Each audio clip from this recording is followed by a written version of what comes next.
د قیامت تراتلو علامات او هغه نښې چې هغه د قیامت په نږدې کېدو دلالت کوي د هغې بیان د الله په توفیق سره روانو او په آخرني بیان کې موږ یو څو نښې بیان کړي وي. یو دا چې خلک به خوراک په ژبه باندې کوي د غوا په شان، غرونه به د خپلو ځایونو نه اخوا کړی شي او قسمه قسم ټکنالوژیانې به راوځي. د دنیا د محبت تلاسه به خلک جهادونه پرېږدي او آخرنۍ نښه دا بیان شوې وه چې بازارونه به ډېر شي او بله دا چې یو بل ته به نږدې شي. د یو څو نښې بیان شوي وي په آخرني بیان کې سره د وضاحته او سره د تفصیله. نن به انشاءالله دا سلسله مخکې بوځو او یو څو نښې به نورې بیانو چې هغه د قرآن او د حدیث نه ثابتې دي. یوه نښه د پیغمبر صلی الله علیه وسلم د حدیثونو نه ثابته ده، هغه دا چې په دې امت کې به د بوتانو بندګي شروع شي او په دې امت کې به شرک بیا راشي.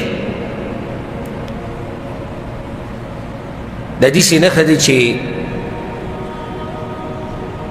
واضحه ده بالکل. په دې امت کې بیا شرک راتله،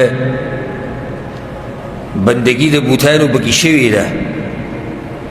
څنګه چې پیغمبر صلی الله علیه وسلم ذکر کړی ده هم دقه شان شوې ده. اول به دلیل بیان کو په دې نښه باندې او بیا به تفصیل کو باقي انشاءالله. حدیث د ابو هریره رضی الله عنه دی او دا حدیث په صحیح بخاری کې مشتی په کتاب الفتن کې راوړی، امام مسلم هم دا حدیث راوړی دی. پای کې دا دی چې لا تقوم الساعه حتى تضطرب الیات نساء دوس حول ذي الخلصه. قیامت به د هغه وخته پورې نه راځي چې څو پورې د دوس قبیلې زنانه د هغه بوت خواته نه ورغلي چې هغې ته ذو الخلصه ویلی کېږي. دا زنانه به ګیر چاپېره د هغې نه تاویږي. یو بل حدیث دی د ثوبان رضی الله عنه، امام احمد بن حنبل، امام ابو داود، امام ترمذی، امام ابن ماجه رحمهم الله دي ټول راوړی. لا تقوم الساعة حتى تلحق قبائل من أمتي بالمشركين وحتى تعبد قبائل من أمتي الأوثان. قیامت به د هغه وخت پورې نه راځي تر څو چې زما په امت کې بعض قبیلې د مشرکانو په لار نه روانې شوي. یعنی لازم به پیغمبر صلی الله علیه وسلم وایي زه نه یم، لازم به په دې امت کې بعض قبیلې د مشرکانو په لار ځي او شرک به کوي او بعض خو به له منډه د بوتانو بندګي پکې کوي. ګوره دغه یو بوت ذکر شو ذو الخلصه. دا ذو الخلصه دا یو کورو په دې کې یو بوت پروت و پوخا په جاهلیت په زمانه کې، او کم خاندان چې د عربو دوس مشهور خاندانو هغوی به د دې بوت بندګي کوله. پیغمبر صلی الله علیه وسلم وایي چې دا حالات به بیا زما په دې امت کې داسې راشي چې بعض قبیلې او د هغوی زنانه او خصوصا د دوس قبیله د دوی زنانه به بیا دغه بوت له ځي او دغه ځي ته به ځي. او څنګه چې پیغمبر صلی الله علیه وسلم دا خبره کړې ده همدقه شان شوې ده. لکه دغه بوت د پیغمبر صلی الله علیه وسلم چې ذکر کړی ذو الخلصه د دې دغه شان بندګي شروع شوې وه لکه څنګه چې د جاهلیت په زمانه کې وه، تر دې چې دعوت د شیخ الاسلام محمد بن عبدالوهاب رحمه الله په دې جزیرة العرب کې خصوصا شروع شو او بیا په دې علاقو کې نجد کې. نو شیخ محمد بن عبدالوهاب رحم الله د توحید طرف ته دعوت ورکو او هغه توحید چې خلکو کې پټ شوی ورک شوی هغه را ژوندی کو. په هغه وخت کې د مشرانو د مسلمانانو مشر او د شیخ محمد بن عبدالوهاب مضبوط ملګری او د هغه په لار باندې روان امام عبدالعزیز بن محمد بن سعود رحمه الله. هغه څه کسان د مسلمانانو یو ټولګی ورېږو دقه ذوالخلصه بوت پسې نو هغه وران کو دغه ځای وران کو. ها بعض آبادي د هغې پاتې شوه او بعض ورانه شوه. د هغې نه بعد د دوی د باچایي ختمه شوه. بیا نجد علاقې والا او دغه امام عبدالعزیز بن محمد بن سعود د دوی د باچایي بیا ختمه شوه په حجاز باندې. تر دې چې بیا یو باچا راغی چې د هغه نوم دی الملک عبدالعزیز بن عبدالرحمن ال سعود رحمه الله. پیژنې ملک عبدالعزیز؟ څوک دی؟ اوس چې د سعودي عرب کوم باچایان دي دوی پلار الملک عبدالعزیز رحمه الله. اکثر خلک دا تپوس کوي که نه چې ولې د سعودي عرب دا ملک داسې امن او امان دی، ولې نعمتونه پراخه دي، ولې د یو ځای نه خلک راځي او د بل ځای نه راځي؟ وجه دا ده. بیا چې کله ملک عبدالعزیز رحمه الله په حجاز او خوش علاقو باندې مشر شو نو خپل کسان یې ولېږل، د مسلمانانو یو ټولګی ولېږو او د دغه ذوالخلصه چې کومه آبادي بعض پاتې شوې وه د دغه درګاه او د دغه دربار هغه یې ورانه کړه. بلکل یې وله نوم او نشان وران کړو، ختم یې کړو وله هر څه. او کومو چې تاریخ لیکلی دی هغو دا وایي د ورانول چې په آخره پیر چا لیدلي دی هغه وایي دومره مضبوطه آبادي وه چې یو کاڼی به 40 کسانو نشي خوځولی. داسې مضبوطه آبادي کړې وه دې مشرکانو. خو هغه آبادي ورته ټوله دړې وړې کړه ملک عبدالعزیز رحمه الله. دا قسمه باچایان او دا قسمه مشران چې مسلمانانو ورته ضرورت لري، داسې باچایانو او مشرانو ته ضرورت نشي چې هغه په خپله ځي په درګاهونو او په دربارونو کې پراته وي. هغه به د امت څه مشرتیا وکړي او هغه به څه مشري چې هغه په خپله دربار او درګاه سره عقیده جوړه ده او هغه په خپله د بوتانو سره عقیده جوړه ده. داسې موحدین مسلمانان امامان چې هغه د پیغمبر په لارې داسې مشران پکار دي امت ته. نو ګوره پیغمبر صلی الله علیه وسلم چې کومه پیشنګویي کړې وه حقه شوه. دا په کوم کال کې تقریبا 1345 هجري کې یا 1344 هجري کې، یعنې دومره مخکینی قسم نه ده، د نن نه تقریبا 100 کاله مخکې. د نن نه تقریبا 100 کاله مخکې ملک عبدالعزیز رحمه الله دغه ځای دغه بوت دغه درګاه دغه دربار هغه یې د دې مشرکانو هغه ختم کړو. پیغمبر صلی الله علیه وسلم ویلي که نه وي قیامت به دا وخته پورې نه راځي چې بیا د ذوالخلصه را تازه شوی نه وي او هغه شامل شو. بیا په دې بل حدیث کې عامه خبره کړې ده چې زما په دې امت کې به مشرکان پیدا کېږي، شرک به پیدا کېږي. دا خبره پټه ده شتي که نشتي؟ اوس هم بعض لګیا دي مناظرې کوي وایي چې تاسو څنګه وایي چې په دې امت کې به شرک راشي؟ زه هم چې دوی په سترګو باندې ګورې پټۍ لګېدلې ده، ړانده دي کاڼه دي که څه دي چې دوی ته دا پته نشتي. راشي چې زه درته د مسلمانانو په ملکونو کې دربارونه او درګاهونه وښیم او بوت یوازې دې ته نه وایي. ګورې بعض دا وایي پیغمبر ویلي چې زما په امت کې به د بوتانو بندګي کېږي. نو د بوتانو بندګي وی چا کړې ده؟ دا ذوالخلصه بوت نه او دا فایده یاده کوي. هر هغه شی چې د غیر الله نه د الله نه علاوه بندګي کېږي، غیر الله چې خلک ورته پراته او سجدې ورته کوي، معبود یې ته جوړ کوي، طوافونه یې کوي، دا بوت دی. دلیل پرې ته ښیم، بې دلیله خبره نه کوم. الحمدلله پیغمبر صلی الله علیه وسلم سوی اللهم لا تجعل قبري وثنا يعبد. یا الله زما د قبر نه بوت مه جوړوه چې خلک بیا بندګي کوي. څه ته مه جوړوه؟ بوت ته مه جوړوه. ګوره خیال هم دی که نه وثن خو بوت ته وایي. نو دا قبرونو ته چې پراته دي او د قبرونو چې طوافونه کوي او سجدې کوي، دا زموږ په دې ملکونو کې خو دا هم د بوتانو بندګي ده که هغه هندوان کافران مشرکان ولاړ بوت ته لګیا دي بندګي کوي او دوی د پروت بوت بندګي کوي. نور یو شی دی بوت خو دغه هم دی، په هغې کې غصه نشته. دنیا نه تللی دی، نه څه اوري او نه څه ویني، او دی ورته پروت دی. څنګه پیشنګویي چې پیغمبر صلی الله علیه وسلم کړې ده چې په دې امت کې به شرک بیا راشي، هغه شان شوې ده. نور په دې امت کې شرک راتله څه ته وایي؟ او د دې شرک څخه کړي که دا څه بلا ده چې خلک خوري، دغه شرک دی که نه؟ د الله سره په بندګۍ کې نور خلک شریک کول، مخلوق د خالق سره شریک کول په بندګۍ کې، دې ته شرک وایي. دا د اوسه پورې به اوس الحمدلله حالات لږ ښه شو، د اوسه پورې به ورې اکثرو مشرانو دا نه وي چې پیره بابا را مدد شي، او نه به تلو دا مشران دې قبرونو له حاجتونو له به نه تلو هلته،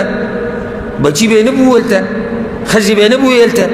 و دا خبرې څه پټې پناه دي چې موږ ځان انګاره کړو چېرې. نه نه نه، امت صفا دی، بلکل موحدین دي ټول. چا ویلي چې ټول موحدین دي؟ شرک په زور او شور سره په ډیرو مسلمانانو ملکونو کې روان دي. الحمدلله بعض ملکونه لکه خصوصا د خلیج د ملکونه او بیا په هغې کې خصوصا د سعودي عرب دی ته الله ساتلي دي، بلکل صفا ستره ملک دی. د دوی چې کوم نشهیز نشهیز او د دوی چې کوم لیوني په دې روډونو باندې ګرځي، تاسو ویلې که نه دا هم ټیټ کړنګېدلي موحدین دي. دا کوم لیوني چې دلته ګرځي، د دې سعودیانو لیوني هم ګورې موحدین دي. او زمونږ هغه ځوان به په منبر باندې ناست او د شرک او د کفر قصې به خلکو ته کوي، او ملا به ملا په توحید نه دی پوه، ملا به د خوبونو او د دروغو قصې بیانوي، ملا به په جومات کې ګډېږي، ملا به په جومات کې د شرک قصې خلکو ته بیانوي، ملا به بدعت او خرافات بیانوي. پاتې عوام چې د دغه مولا شاګردان یې هغه به په څه حالي چې د مشر یې دا حال، نو خبر ما دې پورې کوله چې دا ملکونه دي الحمدلله الله ساتلي، صفا ستره ملکونه دي، او یک یوازې پکې د الله بندګي کېږي، یک یوازې د الله بندګي کېږي. هکه څوک پکې د خپلې قصې کوي نو پناه یې کوي، ښکاره یې نشي کولی. اوس یو سړی په کور کې ځام دا زمونږ دا به دا عجم به او د اجنبیان به دوی به لېږي دا کارونه به کوي. نو اولنۍ نښه په دې درس کې هغه څه شوه؟ په دې امت کې به د بوتانو بندګي کېږي بیا، او شرک ته به بیا بعض خلک واپس کېږي. د هغې نه بعد بله نښه، ظالمان پولسان به راښکاره شي، د هغوی سره به چابکونه یي، په هغې باندې به خلک وایي د خلکو سره به ظلم کوي. ابو امامه رضی الله عنه حدیث دی، امام احمد بن حنبل، امام طبرانی، امام حاکم راوړی دی، یکون فی هذه الامه فی آخر الزمان رجال، د دې امت کې به په آخر زمانه کې به سړي پیدا کېږي. او قال يخرج رجال من هذه الامه في آخر الزمان، په آخر زمانه کې به په دې امت کې داسې خلک پیدا شي، معهم اسیاط كأنها اذناب البقر، د هغوی سره به چابکونه وي، د هغوی سره به درې، یغدون فی سخط الله ويروحون فی غضبه، سحر ماښام به هغوی د الله په غضب کې. یو بل حدیث دی په صحیح مسلم کې دی، صنفان من اهل النار لم ارهما، دو قسمه خلق دي چې دا جهنمیان دي، پیغمبر صلی الله علیه وسلم ما لا نه دي لیدلي، یعنی زما په دې زمانه کې نشته. یو قسم پکې دا دي قوم معهم سیاط كاذناب البقر، هغه قوم چې د هغوی سره به چابکونه وي، درې به یې ورسره لکه څنګه چې د غواګانو دا لکۍ دي، یضربون بها الناس، په هغې باندې به خلک وایي. او یو حدیث کې دا راځي، بل حدیث دی په صحیح مسلم کې دی، پیغمبر صلی الله علیه وسلم ابو هریره رضی الله عنه ته دا خبره کړې وه، وایي که زمانه د باندې اوږده شوه او پاتې شو، ژوند دې که اوږد په دې شرط ان ترى قوما في ايديهم مثل اذناب البقر،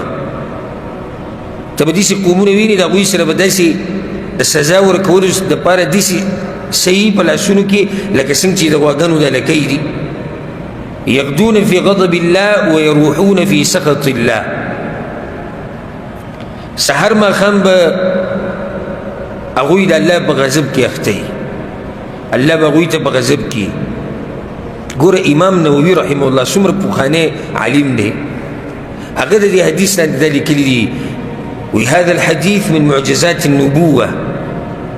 فقد وقع ما أخبر به صلى الله عليه وسلم هغه زمانه کې هغه ویغه د نن تقریبا 200 کاله مخکې هغه دا خبره کوي څه د پاسه 200 کاله مخکې چې دا نښه راښکاره شوې ده نو د دې علاقو چې کوم مشران دي د هغوی سره هلکان دي پولسان او د هغوی سره دا چابکونه او دا دورې ورسره وي او دا خلک ویره ویاسي ظلم ورسره کوي مقصد دلته دا بیانول د پیغمبر صلی الله علیه وسلم چې ظلم به کېږي دا پولسان به ظلم کوي خصوصا چې د علاقو د مشرانو سره کم دي د ملکونو د مشرانو سره کم دي نو هغوی به پکې ظلم کوي لکه اوس د دوله عثمانیه نږدې وخت کې تېره شوې ده عثماني چې کوم ریاست و پای کې دا خبره واضحه وه بلکل تاریخ والا لیکي چې دا واړه واړه هلکان به هغه به د پولیسو کې د حکومت سره او دا چابکونه به یې نیولي وو هسې چې به څوک تېرېدو د املا له به یې وله راچوي مشرانو سره چې څوک به طاقتور و داسې خپل زور به یې راښکاره کوو متکبر به و غرور به پکې و هغه به داسې په لاس کې ځان سره ګرځو ده نن سبا هم داسې شتي ډېر پکې داسې شتي اگر که په دغې باندې سزا نه ورکړي د هغې سزا هغه دور لاړ اوس ورسره چې دی لوړي چوکۍ ټوپکي تماچۍ او ظلم به کوي ډېرو ځایونو کې به تا ته داسې پولیسان میلاو شي او داسې کسان به میلاو شي چې مشران ترې خبر هم نه او هغه خپل ظلم کوي ګوره د ډېرو نه پکې مشران خبر هم نه او دې غریب به الف ته لوړ وي نه به تعلیم کړی نه په دین پوهېږي نه په دنیا پوهېږي بد اخلاقه ظالم د خلکو نه به رشوتونه علي په زور به خلک وهي ټکوي به که په لاره څوک ویني په ګاډي کې ناستي هغه به تنګوي که پیاده څوک روان وي هغه به تنګوي ډېرو ملکونو کې داسې شتي نو دا نښه د پیغمبر صلی الله علیه وسلم چې کومه دې حدیث کې بیانه کړې ده چې داسې قومونه به پیدا شي داسې سړي به په دې امت کې پیدا شي چې هغه به د خلکو سره ظلمونه کوي هسې به یې ویي راویي دا دغه څنګه چې امام مسلم رحمه الله ویلي چې دا د پیغمبر صلی الله علیه وسلم د نبوت نښه ده هغه چې څنګه ویلي دا قشان شوي دي څنګه چې پیغمبر صلی الله علیه وسلم دا خبره بیان کړې ده هماغه شان ده اما تاسو امام نووي رحمه الله وی زموږ په دور کې دا راښکاره شوي دي د دې مشرانو سره چې کوم پولیسان ګرځي شرطه ورسره ګرځي د هغوی سره په هغه وخت کې دا چابکونو او هسې به دا خلک واله راواله ظلمونه به یې کول او بیا دا سلسله روانه نو نن سبا هم ډېرو ملکونو کې به تا ته داسې میلاو شي چې هغوی ظلمونه کوي یا د مشر په امر سره او یا چې مشر خبر نه وي نو دا دوه نښې شوې درېیمه نښه په دې درس کې هغه ده انتشار الاسلام فی ارجاء الارض په عامه ځمکه باندې به اسلام خور شي حدیث کې دا راځي امام احمد بن حنبل رحمه الله امام ابن حبان امام طبراني حاکم دې ټولو دا روایت راوړی دی د مقداد بن الاسود رضی الله عنه وی ما د پیغمبر صلی الله علیه وسلم نه دا خبره اورېدلې ده لا يبقى على ظهر الأرض بيت مدر ولا وبر إلا أدخله الله كلمة الإسلام بعز عزيز أو ذل ذليل إما يعزهم الله فيجعلهم من أهلها أو يذلهم فيدينون لها وإذا زمكي بدي مخبة ديسي كور پاتې نشي که هغه کور د خټې نه دی او که د ګټې نه جوړ دی او که د سیمټو نه جوړ دی او که د وړۍ نه جوړ دی او که خیمه ده او که وختي تور دی او که هر شی دی مګر اسلام به ورته داخلېږي یا به عزت ملاویږي دې کس ته چې اسلام قبول کړي عزتمند شو او یا به په ذلت راځي خو اسلام به رسي ځکه بل حدیث کې دی امام احمد امام طبراني امام بیهقي راوړی تمیم الداري رضی الله عنه روایت دی وی پیغمبر صلی الله علیه وسلم وی لیبلغن هذا الامر ما بلغ الليل والنهار د اسلام دا خبره به دومره خورېږي لکه څنګه چې شپه ورځ خوره شوې ده نو شپه ورځ خو په ټوله دنیا ده دغه شان به د اسلام الله په ټوله دنیا کې خورېږي ولا يترك الله بيت مدر ولا وبر إلا أدخله الله هذا الدين او دسی کور به پاتې نشي په دنیا کې چې هغې ته اسلام نه ورغلی چې چا قبول کو عزتمند شو چې چا قبول نه کو هغه به ذلیله شي یو حدیث ډېر ناشنا امام طبراني راوړی دی عباس رضی الله عنه وی پیغمبر صلی الله علیه وسلم دا خبره کړې ده يظهر هذا الدين دا دین به الله راښکاره کوي دا دین به الله زورور کوي دا دین به الله خوري حتى يجاوز البحار وحتى يخاض بالخيل في سبيل الله دا دین به دومره خور شي چې په دریابونو باندې به واوړي لري لري کوم ملکونه چې دي په هغه وخت کې پیغمبر صلی الله علیه وسلم چې خبره کوله خو اسلام په دې نږدې علاقو کې و نه لري لري د دریابونو نه به واوړي د انګریزانو ته او دې ملکونو ته او دې ټولو ته به ورسي نو یو سړی وایي چې ولې داسې شوي ده سو او دقه شان شوې ده ځکه موږ چې دا کوم نښې کمې نښې بیانوو د هغه نښې بیانوو چې دا راښکاره شوي دي دې حدیثونو کې سوچ وکړه او حالاتو کې سوچ وکړه اسلام په زور او شور سره خورېږي که هغه د ځمکې مشرق دی او که د ځمکې مغرب دی تاریخ اوچت کا حالات وګوره چې د اسلام څه وخته پورې کمزور او بیا الله سبحانه وتعالی څنګه خور کو په خلکو کې تر دې چې غرب والا انګریزان هغوی په خپلو میټینګونو کې او مشورو کې دا یو اهم پوینټ دی چې د اسلام دا خورېده د دې مخنیوی څنګه وکړو ځکه هغوی دا وایي چې زمونږ ثقافت او زمونږ ملکونه او زمونږ دا بادشاهیانې چې به زمونږ نه ځي نو د هغې هم دقه وجه ده چې د اسلام به دلته راځي نو هغوی زمونږ پېشانودې نه دي لکه موږ خو زمونږ سره خو یو څو غمه دي خېټه ډکه که مزدوري وکړه دیاړي ده نور دې نه دی خبر هم نه دی چې اسلام څومره خور شوی دی څومره نه دی خور شوی مسلمانان کمزوري دي که زورور دي مسلمانانو سره چا زیاتې وکړو ظلم وکړو راشي دعا ورته وکړه نه نه نه دې غریب سره دا غم دی چې سور یالی وګټل دې میاشت کې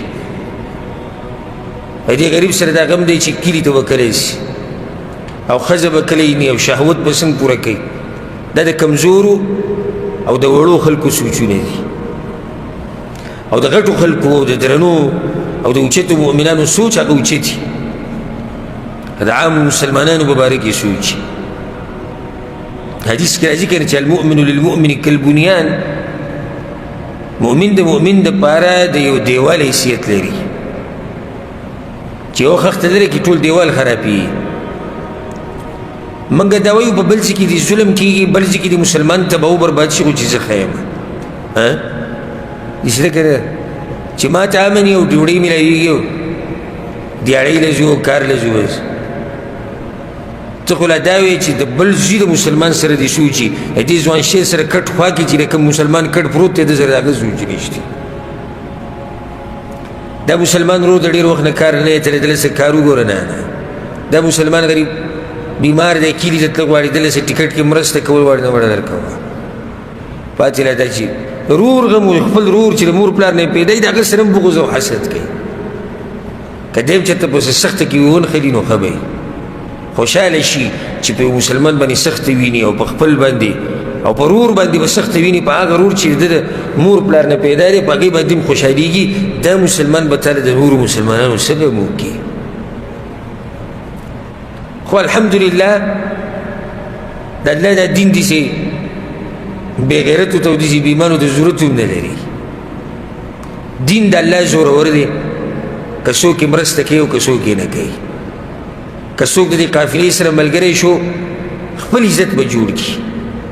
که څوک ملګری نه شو ځان به ذلیله کړي دا مه وایه که زه ومنو اسلام به مخکې ځي چېرته دا سوچ ونه کړي چې زه یې منو اسلام ترقي کوي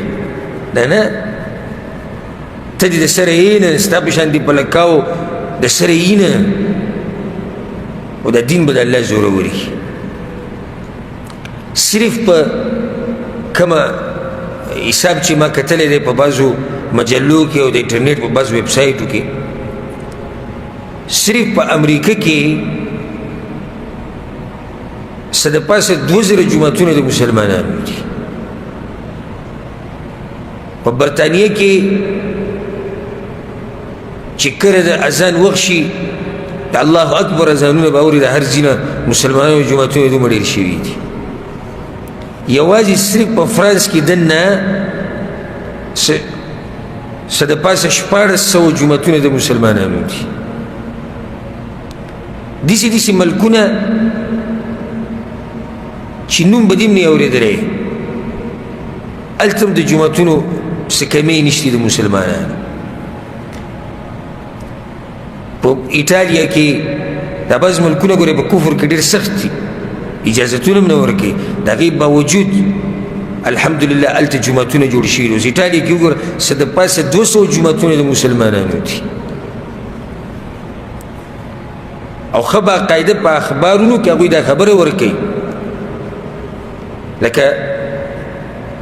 مشهور اخبار دی د امریکې ټایم ورته وایي ټایم تاسو به لیدلی یې هغې کې دا خبره لیکلې ده ښه باقاعده یو اخبار کې نشر کړې ده وی د اسلام دا نور به بیا یو پیر تیزیږي خو دې پیر له به هغه شان نه څنګه چې مخکې و ولې وی مخکې به اسلام زورور کېدو د مشرق د طرف نه دا زموږ د ملکونه او د علاقې یادولې وی دې پیر له به دې غرب نه مخکې کېږي غرب د هغوی د ملکونه دي مطلب دا دی چې د اسلام د انور پر روانو ورځو کې دا دغه انګریزان په خپله ګویي کوي وایي د اسلام د انور پر روانو ورځو کې په دې ملکونو کې به راښکاره کېږي دا لږ منع کړه مې پرېږده منع کړه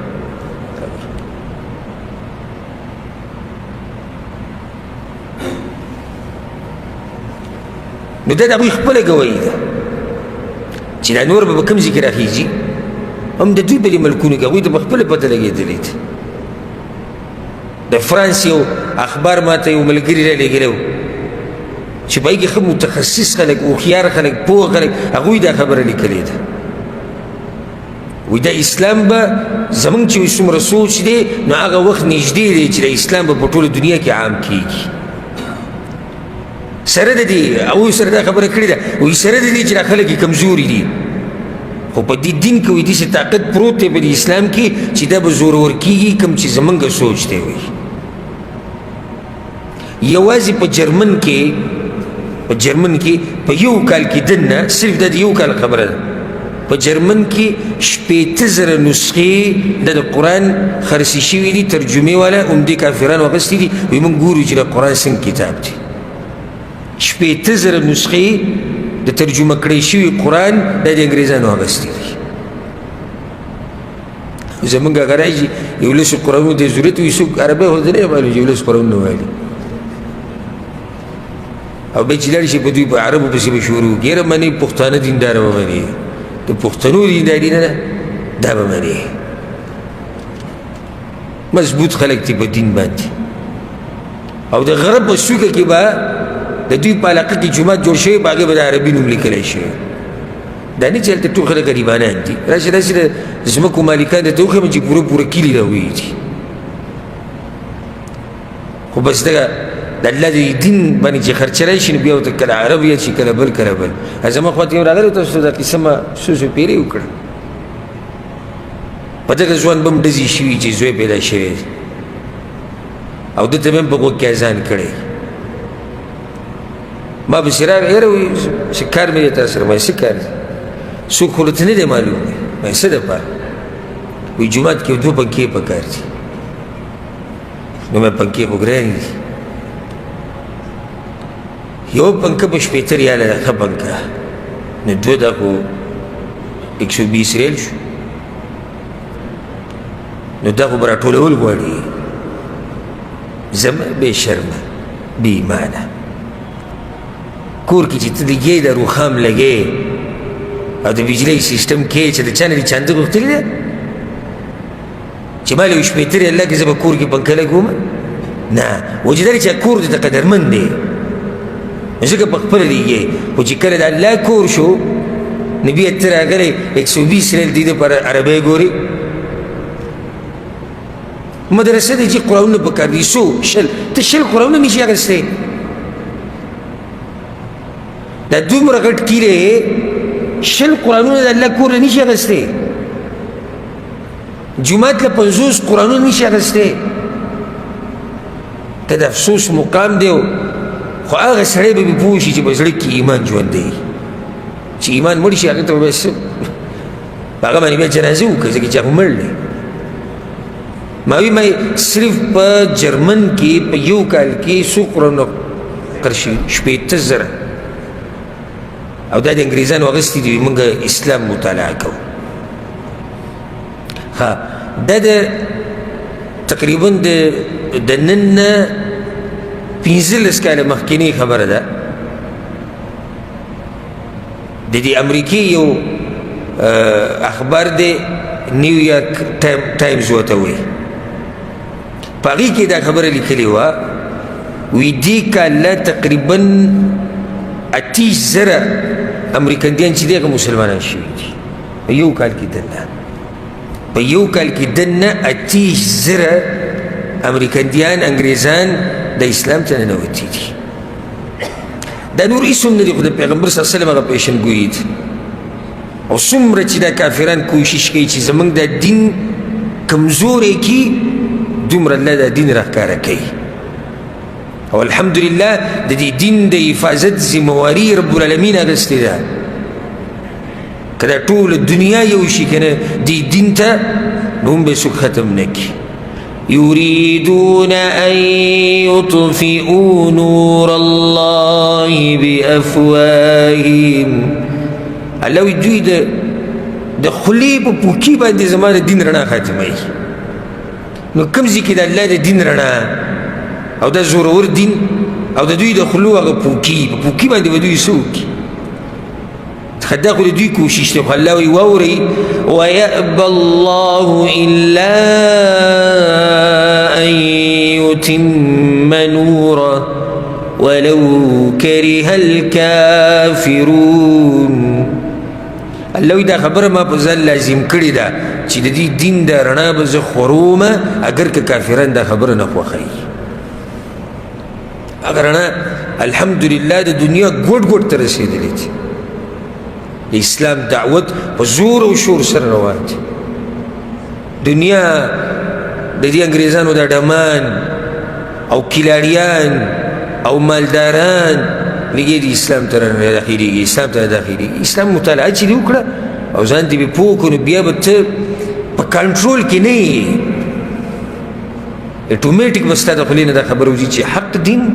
هغه هم دقه دین دی إن الذين كفروا ينفقون أموالهم ليصدوا عن سبيل الله الله وی کافران خو لګیا دي ډېر مالونه لګوي چې د خلک د الله د دین نه بند شي لګیا دي کافران مالونه هم لګوي او علمونه هم لګوي او ټول سوچ دغه دی چې څنګه به د الله د دین نه خلک منع کي الله وی فسينفقونها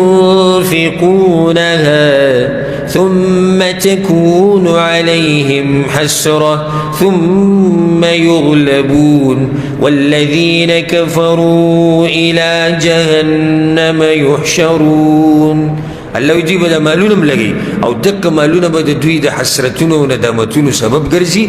ثم يغلبون او الله بپی دا دين و دا اسلام مسلمانان دا طول بپی غالبا کئی پری دا دوی دا مالون لگي سهر ما خام دي د انګریزان د یهود و نصارا د هندوان د مشرکان منافقان د دوی جاسوسان د دوی ملګري لیبرل علمانیان چې څومره دي د ټول دی یو شي د دین به بیا هم زوروري دې کې څه شک شته نشته زره برابر به کې شک نشته والله غالب على امره. الله زورور دی چې کومه خبره وکړي به یې پوره کوي. وکلمة الله هي العليا، او خبره د الله ده به ډېره اوچته خبره ده، زوروره خبره ده. دغه دین دی الحمدلله چې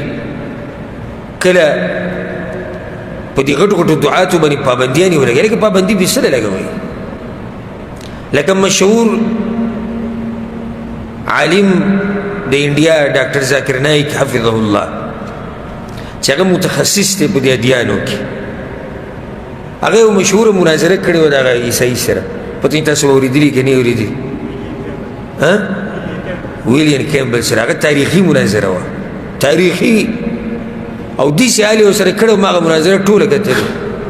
چې د هغه نه وار پر خطا شوي چې دا زه په څنګ سړي باندې اورېدلی یم. نو بیا اعلان وشو وایي ده باندې پابندي ده، دی به د انګرېزانو په ملکونو کې بیانونه نه کوي او دی به مناظرې نه کوي. لکه ولې به پابندي لګوي؟ چې ته په حق یې راښکاره شي. ځکه یو کس په اعتراض وکړو انګرېز و، وایي ستاسو په قرآن کې غلطیانې دي. هغه ورته وایي وایه یوه، وایي یوه غلطي دا ده، دا په دې قرآن کې غلطي ده او تاسو وایي دا د الله کلام دی، د غلطیانو نه پاک دی. هغه ورته وایي دا کوم کتاب چې دی لاس کې دی دا خو پلانې کتاب خو نه دی که نه، کتاب نوم یې ورته واغست. هغه داسې غلی غلی شوه، کتاب یې داسې کوي، دا کتاب ما کتلی دی که اتیش غلطیانې لیکلي دي، ته د کتاب نه وی ګورې او ما ته خبرې کوي. نو واوره جواب د دې اتیش واڼو، ځکه چې ته ما ته لا یوه یوه وې، اولنۍ دې دا شوه، دویمه دې دا شوه، درېیمه دې دا شوه، د هغه دا خوله یې وازه پاتې شي چې دا خو لا پرېږدي چې دی خو د خپل دین نه خبر دی او دی. اوس ما کتاب لاس کې نیولی دی او زه چې په ده باندې اعتراضات وکړم، دین هم خبر دی چې تا دغه کتاب راوړی دی. دا د الله هغه دین دی چې الله خادمان پیدا کړي د دین د حفاظت لپاره. هغه خادمان خاورو له لاړ شي، دین د الله څه شي هغه پاتې شي. که دا دین د چا په ختمېدو سره ختمېدی نو د پیغمبر صلی الله علیه وسلم د وفات سره به دا دین ختم شوی وی، دین بیا هم پاتې دی الی قیام الساعه، د قیامته پورې به دی. الله دې موږ نه د دین خادمان جوړ کړي. تاسو ګورئ دا سوچ مه کوئ چې زه به د دین ملګری شم، زه به دین له فایدې ورکوم او زما د لاسه به مخکې شي. نه، که ته په دې قافله کې موږ سره ملګری شوې او په دې کښتۍ کې کېناستې نو خپل ځان به بچ کړي او ځان له به عزتونه جوړ کړي او ثوابونه به وګټي. چې کېنناست خپل نقصان به وکړي. د سویمه نښه شوه. درېیمه څلورمه نښه په دې درس کې هغه دا ده چې داسې زنانه به راښکاره شي چې هغه به بدنونه به یې ښکاروي، لغړي توغړي به یې. دا یو نښه پیغمبر صلی الله علیه وسلم ذکر کړې ده. دا ابو هریره رضی الله عنه حدیث دی، په صحیح مسلم کې دا شته. پیغمبر صلی الله علیه وسلم دوه قسمه خلک ذکر کړي دي، دا لا ما لیدلي نه دي. یو خو موږ ذکر کوو مخکې کنه، کوم یو؟ ظالمان پولسان. دویم قسم کوم یو دی؟ هغه دا دي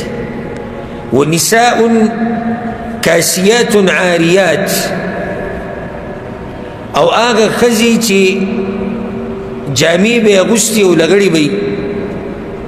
ممیلات مائلات، نور به هم کږی پخپله به کږي، رؤوسهن کاسنمة البخت المائله، او سرونه به یې داسې لکه د اوښ د قب چې له پاسه په هغه باندې کمي. لا يدخلن الجنة ولا يجدن ريحها، جنت ته به نځي ننوته خو پرېږده د جنت خوشبو به پې مللی کي. وإن ريحها ليوجد من مسيرة كذا وكذا، اگر که د جنت خوشبو د ډېرې لرې لرې ځایونو نه په سړي لګي خو په دوی باندې به د جنت خوشبو هم نه لګي. دا حدیث امام مسلم رحمه الله راوړی. اوس دلته د دې حدیث وضاحت کوو چې په دې مسله باندې پوه شو. هغه زنانه به راښکاره شي کاسیات عاریات، جامې به یې اغوستې او لغړې به یې. د دې څه مطلب دی؟ د دې خبرې څه مطلب دی؟ نو علماو ډېر مطلبونه ذکر کړي دي، بعض به دې ذکر کړو. یو معنی دا ده کاسیات من نعمت الله عاریات من شکرها، د الله نعمتونه به ډېر اغوستي او لغړي به مطلب دی چې ناشکره به وي داسې زنانه به پیدا شي چې نعمتونه د الله به ډېري او کوي به څه ناشکري د علماو له الله ډېر جوور دماغ ورکړي و دې خبرې ته سوچ کول بعضو دا مطلب دی چې علما بس مزي وکړي په کرسۍ او په منبر باندې کښېني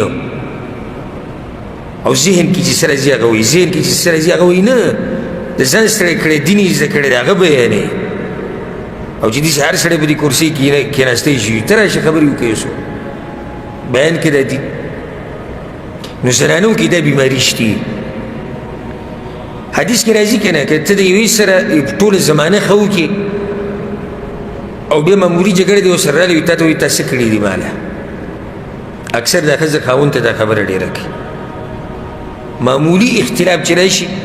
او دې سړي به خاورې کړی ځان د هغې دپاره خو چې معمولي خبرې دوی منځ کې راشي نو دا ښځه ورته ووي تا څه کړي دي موږ له پلانې ته وګوره او پلانې ته وګوره او د هغې هغه بچو ته وګوره نو هغه هر څه ورپسې له وکړي بل د دې ښځې سره به ډېر صحیح خو ګوري نورو ته لکه د دې به په کور کې ښه کپړې پرتې خو د دې شکر نه ادا کوي دا ګوري هغه کپړو ته چې هغه واده په پروګرام کې هغه نورو زنانو هغې ولید خپل به ورسره هم کالی پروت دي سره به پراته خو دا به نورو ته ګوري خپل کور به هم ښیي خو دا به نور هغه ته پس ښیي شکر نه ادا کوي یو معنی دا ده چې داسې زنانه به پیدا شي چې د الله په نعمتونو کې به پټي خو لغړي به وي ناشکره به وي دویمه معنی پکې دا پرته ده چې جامې به یې ښه درنې درنې اچولي خو لغړي به یي د نیکیانو نه نیک عمله به نه وي هسې لباس به یې مزېدار اچولی بس لکه د یو نیم سړی چې وینې که نه خلک وایي که د پلاني په شکل باندې هندو مسلماني خو د روپۍ سړی نه او چې ته وینې د شکل نه ته به حیران شي یاره که دی دا دی او غریبي سوم نه نه پکې د الله بندګي د ګناهونو نه ځان نه بچ کوي هر قسمه ګناه کې واقع دی علم ورسره نه وي عمل ورسره نه وي هېڅ پکې هم نه وي لکه امام ابو حنیفه رحمه الله یو پیر درس وکړو درس نه بعد که چا سره څه سوالي نو درس په دوران کې یو سړی راننوتی و چې هغه یو غټ پټکی اچولی او مزېدار په هغه وخت کې د علماو چوغه استعمالوله ډېره هغه هم دغه چوغه اچولې او ښه مزېدار پټکی اچولی په دغه ورځ د امام صاحب په خپو باندې ډړ و هغه پرې درس کې د خپې غځولي هغه ډېر محترم خلک او نن سبا شاګرد چې دی خپه غځولي او داسې استاذ ته داسې ډډۍ لګولي او د هغوی هغه استادانو به خپې نه غځولي وایي دا موږ د الله دین بیانو دا به د الله دین بیانوي دی خو په هغه ورځ هغه بیمار و نو شاګردانو ته وایي زما به د خپو ډېر درد دی نن به دا خپې وغځو دغه ځوان چې راننوتو دا چې صرف شکل دی عمل نه نو هغه د خپې راټولې کړي هغه وایي که ستاسې د بل علاقې نه څوک عالم راغلی نو د دې عالم بې ادبي ونه شي بیا چې وي که څوک سوال کوي جو هغه لا سوچت کوي زه به سوال وکړم امام صاحب بیا سوچ وکړي چې الله دې خیر کړي ځکه چې څنګه چې د پټکې غټ دی خو سوال به هم غټي او څنګه چې چوغه مزېداره ده دغه شان به سوال هم مزېدار وي درون او موړ سوال به کوي دی و امام صاحب چې سړی روجه ونیسي دا به کله ماتوي زه دا سوال خو لا بیا مناسب دی لکه داسې صحیح ده چې دا خو ډېر په دې دلالت کوي چې علم ورسره بلکل نشته خو بیا هم یو سوال دی نو هغه ورته وایي چې نور ډوب شي روجتي به روجه ماتوي ښه نو دلته اشکال دی هغه وایي څه اشکال دی وایي که نور ډوب نه شي اشکال دا دی که نور ډوب نه شي نو بیا به څه کوو هغه خپې وغځولې وایي ظالم زوی به موږ داسې دردونه تېر کړو او خپې راټولې کړې وي چې لکه چې ته څوک راغلی دی او د هر څه نه خالي وګورې نو دا زنانه لباس به یې ښه مزېدار خو د الله د بندګۍ نه به دوی خالي یو معنی پکې دا پرته ده درېیمه معنی بعض بدن به پټ کړی او بعض به ښکاري او د دې سره بله څلورمه معنی هغه دا ده چې جامې به یې اغوستي خو هغه به داسې وي لکه چې نه یې اغوستي او دا معنی واضحه ده دا و د اخرنۍ دا بله د دې نه چې کومه مخکې وه چې جامې به یې اغوستي وي او نه یې به یې اغوستي یعنې بعض بدن به یې ښکاري او بعض به یې پټ کړی او یا دا شو چې اغوستي دي خو هغه داسې دي لکه چې نه دي اغوستي. او نن سبا دا خبره بالکل ښکاره ده. شیخ الاسلام ابن تیمیه رحمه الله او امام ابن کثیر رحمه الله دا خبره کړې ده چې داسې زنانه راښکاره شوي دي. نو زه هم الله دې رحم وکړي په امام ابن تیمیه او ابن کثیر او نووي باندې چې دوی زموږ په دې زمانه کې چې ګوره څه به وي. د هغوی په زمانه کې هغوی دا خبره وکړه. خو دې زنانو کې څه صفت دی؟ اولنی صفت ذکر شو. څه دی؟ کپړې به اغوستي خو هغه داسې دي لکه چې نه دي اغوستي. اوس یو زنانه روانه او با شکر ادا کوي وایي برقه استعمالوي نه نه چې حجاب کوي. په هغه حجاب کې په هغه برقه کې چې کومې استعمال کړې ده د بدن هر حصه پکې جدا جدا ښکاري. نو دی اوس کپړې اچولي دي او دې لګړه داسې قسمه زنانه به پیدا شي. پیغمبر صلی الله علیه وسلم دې ته اشاره کړې ده او دا دغه زموږ د زمانه ده. که څوک وایي چې نه ده نو دا به زه یم چې ډېر متکبر جاهل وي. بل صفت به وکړي دا دی چې مائلات ممیلات کږي دي او خلک به کږی. د دې څه مطلب دی؟ مطلب د دې دا دی چې په خپله هم بېدینه دي، دا زنانه بېدینه دي او نور خلک به هم د الله د دین نه اړوي، کږي دي په خپله او نور هم کږی. بله معنی پکې دا هم پرته ده چې په خپله بې حیا دي، بې شرمه دي، غلطو کارونو والا دي او کوشش به دا کوي چې څوک بل څوک هم د دوی په دې لار روان شي. لکه اوس یو زنانه بازار ته راوتې ده، لنډې تنګې جامې یې اچولې دي او خوشبو یې لګولې ده او یو ته په نازه دا سره ګوري، بل ته په نازه دا سره ګوري او کله خاندي او کله د سینډلو ټکا خلکو ته اوري او کله د پانزیب وغه شور خلکو ته اوري. دا اوس په خپله هم کږه ده، ورانه ده، د الله د لارې نه کږه شوې ده او کوشش کوي چې ته بل یو مسلماني چې هغه هم ځان سره کوږ کړي.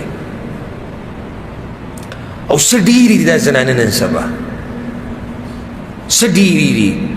یعنې موږ دا هم نه وایو چې بعض راوتي دي، ډېرې زیاتې دي. لاړ شه بازارونو کې وګرځه که زما په دې خبره دې یقین نه وي. خو بازارونو کې چې ګرځي احتیاط به کوې ځکه چې کږي دي او نور هم کږوي. ځکه موږ وایو چې شریعت دا خبره کړې ده چې مزې بازارونو ته بې ضرورته. شریعت هسې یو خبره نه کوي، خو دا به کې فایده ده چې په دې بازار کې دا قسمه کږي زنانه ګرځي او تا به هم کوږ کي. ګورئ بعض زموږ د یارانو چې وایي پښتانه به ولاړې وایي ستا ازادو، ستا کوم ځای کې ازادی؟ بازار کې. څومره فتنې ته ځان ور واچو. یو خو دا ډېره نامناسبې زنانو په منځ کې یو سړی کته ځي اوبه رسي. ما یو پیر یو بازار کې تللی وم، ځان سره مې واړه بولي څه سامان مې اخیستو او سمه ګڼه وه او یو پکې ګرځي کته ځي اوبه رسي، سترګې ډوبې ډوبې تورې کړې وي او تسبیح ورسره هم لاس کې وي. ما نه صبر ونه شو ځکه چې د خلکو ته بد بد کتو، زه پسې ورغلم، دعا سلام مې ورسره وکړو. وایي صاحب دلته څه کوې ته؟ وایي نه ما چې ځان له به څه والم. نو ما چې زه خو چې دینه منو پاو ساعت نه زیات وشو چې ما لیدلی تا اوس شی لاس کې نه دی راغستی. یو ځای کې کته کېږي او بره کېږي او بل ځای کې زما یې بیځي ځان شرمې، قوم شرمې، خلک د بورقان دي. ستا خور مور نشتي؟ ستا کور کې زنانې نشتي چې دلته راغلی سیل کې؟ ته دلته څه ازادې؟ پردو زنانو په منځ کې کته ځي او بره ځي. دویم په څومره غټه فتنه کې دي ځان اچولی. دلته ایمان د سړي خرابېږي. چا سره چې د ایمان غمي هغه بې ضرورت او بازارونو کې نه ګرځي. دا زموږ د پښتانه دي، دوی کې دا بیماریانې شتي. ما نه به خفه کېږئ نه، زه دلته دې دپاره نه یم ناست چې د پښتنو صفتونه به کوم، زه دې دپاره ناست یم چې کومه بیماري ده د هغې علاج وشي. نو یو پکې دا عیب دی، بل عیب پکې دا دی چې یو سړی به سامان له رواني او نور به ورسره سوي 4-5 وایي لکه څه کوي دې کمبله دي وایي. نو کمبل خو دی تاسو له 5 ورسره سره رواني د ایمان حفاظت وکړه خپل. بازارونه پیغمبر صلی الله علیه وسلم وی بازار دلته جنډه شیطان خپل نه هله کړی ده. شیطان دغه ځای کې جنډه نه هله کړی ده. او ځکه یو حدیث کې راځي چې په ځمکو کې بدترین ځمکه چې الله بدي شي هغه د څه ځمکه ده؟ د بازار. او خوښه ځمکه د الله هغه د جومات ځمکه ده. ما خبره دې پوره واخیسته چې لاړ شې دې بازارونو کې وګوره څنګه پکې دا زنانې شتي که نشتي. ځکه زه اکثر دا خبره کومه زه نن سبا چې کومې برقې راوتې درې زنانو ده د دې دپاره بله برقه پکار ده چې دا برقه پکې پټه شي. د پرده پکار ده. اوس سړی څنګه د پرده پکار ده. دغه برقه دا نن سبا چې دا زنانه اکثر استعمالوي کپړه به یې نری دننه بدن ښکاري، کپړه به یې هغه پړقېدونکي درېیمه له پاسه ورپې غمي لګېدلي زینت او ډول ټول ښکاري، څلورمه لنډ او تنګ او په اوږو باندې پرته د سړو دی په شان. دا د کوم ځای حجاب دی؟ او به یې داسې د پوزې د سر نه داسې کپړې ته وکړي هغه ته داسې خبرو کې په قصې کته ولېږئ. دا ټولې هغه زنانې دي چې مائلات ممیلات په خپله کږي دي او نور هم کږوي. او کور کې د دوی چې کوم سړي دي خو سړي دي نه سړي به ورته لازم وایي مجبوره یو هغه سړي دا وایي نه چې الحمدلله زمونږ کور کې شرعي پرده ده وایي دا جنکۍ چې باد ته ځي ډوډۍ پټۍ اچوي په سر د زنانو بورقې داسې د درنو د مؤمناتو الله څه وایي یا ایها النبي دې آیت ته غوږ کېږدئ ښه ای پیغمبره قل لأزواجك وبناتك ونساء المؤمنين. شروع د پیغمبر د بیبیانو نه کړې ده. بعضو ته موږ نصیحت وکړو تا ته زموږ د ښځې داسې ورانې ښکاري څه. الله وایي پیغمبر خپلو بیبیانو ته ووایه ولې د پیغمبر بیبیانې پاکې نه وي څه خو د ځمکې په دې مخ باندې پاکې زنانې وي. ای پیغمبر ووایه خپلو بیبیانو ته خپلو لوڼو ته او د مسلمانانو دې ښځو ته زموږ دې ښځو ته سأمر دي وورا يدنين عليهن من جلابيبهن وزان دي لپاس رواچی غټ غټ صادري يلا ولي سناشنا خبره کړی ده ذلك أدنى أن يعرفن فلا يؤذين. دي آیت په تفسیر کې علماء ډېرې خبرې کړي خو زه یو کوم په دې زړه به دې ولګي. الله وی ووایه ور دوی ته چې او د خپلې ښځې ته ووایه د خپلې لور ته ووایه مسلمانه د خپلې مور ته ووایه د خور ته دې ووایه د ترور ته دې ووایه وایه په ځان باندې غټې غټې صادرې راواچوئ. ولې ورته وایې الله وایي چې وپېژندلی شي چې دا د دروند کور ښځه ده. ذلک ادنی ان یعرفن وبه پېژندلی شي چې دا ښځه د کوم کور ده د دروند کور ده. که خپل عزت جوړې نو ووایه خپل کور والو ته چې شرعي پرده کوي. دا نن سبا چې کوم برقې راوتي دا ګورې شرعي پرده نه ده. ګورې دا کومه برقه چې پرې اوږو باندې پرته وي او دا لنډې او تنګې او پنسې پکې ښکاري. سړو ته به وایه لکه پنسې بره ساته پنسې بره ساته او د هغه به کته راځي او دا ښځې یو نیم چې ویني برقې بره ټول هغه خپې او پرتوګ او پنسې او هر څه یې ښکاري. نو د ښځو پنډۍ ښکاره شوې او د سړو هغه څه شوې پټې شوې. کومې چې ښکاره کېده په کار دي هغه پټې شوي دي. یو لګیا ما سره سړي کې ناست نو د پنسې بلکل د خپې پکې پټه وه د نوکونه یې پکې هم پټ شوي. ما ورته نصیحت وکړو وروره دا پنسې لږې بره کړه. ویل نه دا د خپې نه ویښته ښکاري که نه وایي نو به ښکاره دي چې د خپې ویښته ولې څه چل دی ښکاره دي چې د خپې ویښته دغه د ښځو حال دی چې بدنونه پټول په کار دي هغوی ښکاره کوي او تا ته شریعت وایي چې دغه ځای ښکاره کوه ته نه دا ښکاره کېږي ویښته دي داسې خبره شو. نو وایي چې زنانه غټې غټې صادرې چې پته ولئ الله څه وایي فلا یؤذین څوک به یې تنګوي نه. الله اکبر څوک به یې نه تنګوي. په بازار کې یو زنانه روانې غټه برقه چولي یا هغه زمونږ زنانې چې هلته کلي کې هغه ټوپۍ والی یا د دې عربو زنانو هغه برقه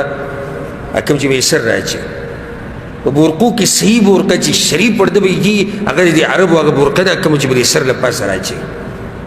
وجه دا ده بعض وایي چې زمونږ د زنانو هغه ټوپۍ واله برقه هم ډېره مزداره زمن هم ښکلې پرده ده خو په هغې کې د لاسونو ځای نه وي. نو اکثر چې د زنانه ماشوم راوچتوي یا ګاډي ته خیږي یا سړي ځینې کوزېږي نو هغه راوچته کړي نو هغه کپړې ښکاره شي که نه داسې نه ده داسې ده. او د دې هغه چې د هغې کې د لاسونو دپاره ځان له ځای دا برقه شرعي برقه ده. اوس یو زنانه دا برقه اچولې ده او لاسونو ته یې دستانې اچولي دي او په بازار کې ګرځي نو دا کوم چې داسې ګډوډ هلکان دا سپک ډچ غونته کې دا په جنکو پسې چې ګرځي دوی یو بل ته وایي دې خوا له مه ورځئ